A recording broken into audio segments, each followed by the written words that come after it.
கோயிலுக்குள்ள போறவங்க ஏன் கோயிலுக்குள்ளார போய் கர்ப்ப கிரகத்து பக்கத்துல இருந்து சாமி கும்பிடுறாங்கன்ற ரகசியங்களை நம்ம முன்னோர்கள் அன்னைக்கே பதுக்கி வச்சிருக்காங்கய்யா. கோயிலுக்கு பக்கத்துல போய் நின்னோடனே நம்ம தாயின் கருவறையும் இருட்டு, கர்ப்ப கிரகமும் இருட்டுன்றது அன்னைக்கே முன்னோர்கள் அறிவிச்சாயா. நல்லா தெரிஞ்சுக்கோங்க. கோயிலுக்குள்ள போய் சாமி கும்பிட்டுட்டு வெளியே வந்தா நமக்கு மனசு நிம்மதியா இருக்குன்னு சொல்றோமே, அதுக்கு பின்னாடி அறிவியல் ஒளிஞ்சிருக்குன்றது எத்தனை பேருக்கா தெரியும்? கோயிலுக்குள்ள போறோம், கர்ப்ப கிரகத்தில் பக்கத்துல நின்று சாமி கும்பிடுறோம்யா. கோயில் சாமிக்கு கீழே என்ன இருக்குன்றது நிறைய பேருக்கு தெரியாது. நான் சொல்றேன் கேட்டுக்குங்க. சாமியை வைக்கிறதுக்கு முன்னாடி நிறைய மந்திரங்களை சொல்லி எந்திரத்தை ஒன்ன வேண்டி அதை அடியில வைப்பாங்கயா. அதுக்கு மேலதான் சாமியவே மேல வைப்பாங்கயா. அந்த கீழே வச்சிருக்காங்களே எந்திரம், அதுல ஒரு சக்தி இருக்கியா. அதுக்கு பேர் சயின்ஸ்ல புரோட்டான் அப்படின்னு சொல்லுவான். அதுக்கு பேர் பாசிட்டிவ் அயான் அப்படின்னு விஷயம் சொல்லுவாயா. அந்த புரோட்டான் எல்லாமே சேர்ந்து அந்த சாமி வந்து ஒரு கண்டக்டரா இருக்கும். அந்த சாமி கிட்ட போய் சேருங்கய்யா. அந்த சாமி வந்து ஒரு சார்ஜ் பேட்டரி மாதிரி. அந்த சாமி ஃபுல் அண்ட் ஃபுல் பவரை வாங்கிட்டு வெளியே விட தெரியாம தடுமாறியா. நம்ம பக்கத்துல போய் நின்று சாமியை கும்பிடும் போது ஆட்டோமேட்டிக்கா அந்த பவர் ஃபுல்லாவுமே நம்ம கிட்ட வந்து சேரியா. புரோட்டான் பாசிட்டிவ் எனர்ஜி பவர் நம்ம கிட்ட வந்து சேர்றதுனாலதான் நம்ம மக்கள் கோயிலை விட்டு வெளியே வரப்ப கோயில் நிம்மதியா இருக்குன்னு சொல்றோங்கய்யா. நல்லது. இன்னொன்னு ஞாபகம், எல்லா இடத்துலையும் கோயில்ல காற்று வெளியே போறதுக்கு ஜன்னல்லாம் இருக்கும், கர்ப்ப கிரகத்தில் இருக்காது. ஏன்னா அந்த ரேஸ், அந்த அவர் சொல்லக்கூடிய புரோட்டான்ஸ் என்னன்னா செதறிடக்கூடாது, நம்மளை நோக்கி வரணும். பல இடங்களில் சட்டை கழட்டிட்டு வான்னு சொல்றது கூட அதுக்கு தான், நேரடியாக வந்து சேரட்டும் அப்படிங்கிறதுக்காக. இது எதுக்காக தெரியுங்களா? இதுவும் ஒரு வகையான விஞ்ஞானம்ங்கிறத அவர் சொல்றாரு.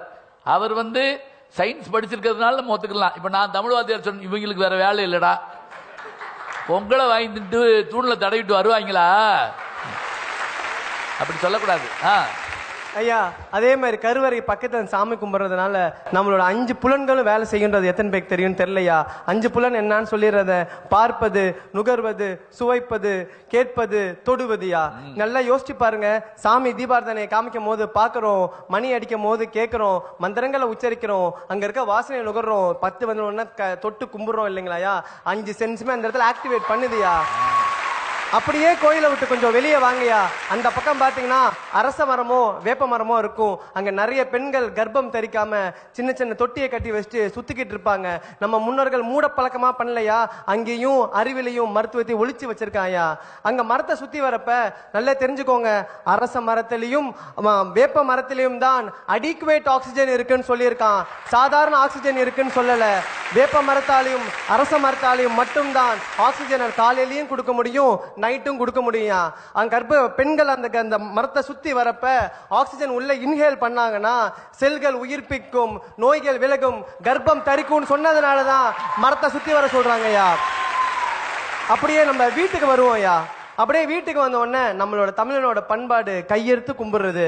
இது எத்தனை நிறைய பேர் தெரியும். ஆனா கையெடுத்து கும்பிடுறான், பக்கத்து வீட்லயும் கும்பிடுறான், நானும் கும்பிடுறேன், அவனும் கும்பிடுறான், நானும் கும்பிடுறேன் சொன்ன ஒளிய கையெடுத்துக்கு கும்பிடுறதுக்கு பின்னாடி அறிவியலும் மருத்துவம் எத்தனை தெரியும் தெரியல.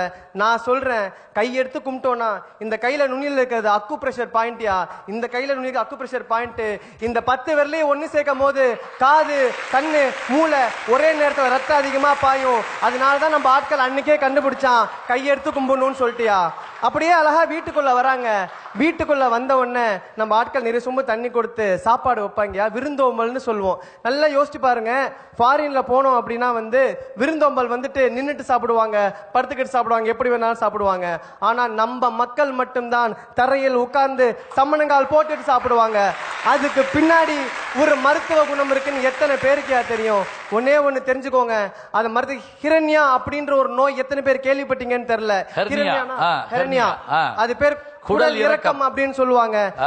நம்ம ஆட்கள் நின்றுட்டு இருக்கப்ப தலையில இருந்து கால் கீழே வரைக்கும் ரத்தம் பாயா. நம்ம எப்ப சப்பன கால் போட்டு உட்கார்றோமோ தலையில இருந்து வயிறு வரைக்கும் தான் அதிகமான ரத்தம் பாயும். எப்ப அதிகமான ரத்தம் வயிற்றுல பாயுதோ அப்ப டைஜஷன் ப்ராப்ளம் வராது, அதிகமான டைஜஷனை உண்டு பண்ணும். அப்ப சாப்பிட்றப்ப ஜீரணமாகுன்றத நம்ம ஆட்கள் அன்னைக்கே கண்டுபிடிச்சிருக்காங்கயா. அது தெரியும். நம்மளோட விரும்புதோம்பல்ல இன்னொரு அழகான பழக்கம் வாழை இலை சாப்பாடு.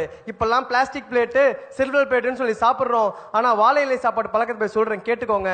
நிறைய பேருக்கு தெரியாத ஒரு நோய் பார்க்கின்சன் நோய் எத்தனை பேருக்கு தெரியும்? நடுக்குவாதம்னு சொல்லுவாங்க. நடுக்குவாதம் ஆடிக்கிட்டே இருக்கும். கடைசியில மைக் டைசன் கூட அந்த நோய் இருந்தது. அந்த உலக புகழ்பெற்ற குத்துவிட்டு சண்டை வீரர் இருக்குல்ல, அவருக்கு பார்க்கின்சன் நோய் இருந்தது. அந்த பார்க்கின்சன் நோய் தீர்க்கக்கூடிய சக்தி வாழை இலைக்கு உண்டு. கேன்சரை எதிர்த்து போராடக்கூடிய சக்தி வாழை இலைக்கு உண்டுன்னு கண்டுபிடிச்சதுனாலதான் வாழை இலையில சாப்பிடணும்னு சொல்றான். அதே மாதிரி ஒரு தட்டை கழுவணும்னா, பிளாஸ்டிக் பிளேட்டை கழுவணும்னா நமக்கு கெமிக்கல் தேவை. வாழை இலை கழுவுறதுக்கு எந்த கெமிக்கல் நம்ம ஆட்கள் யூஸ் பண்ணது இல்லையா? தண்ணியை தெளிச்சு கழுவி விட்டாவே வாழை இலை சுத்தமாவியா? இன்னொரு ரகசியம், வாழை இலை வாட்டர் ப்ரூஃபியா?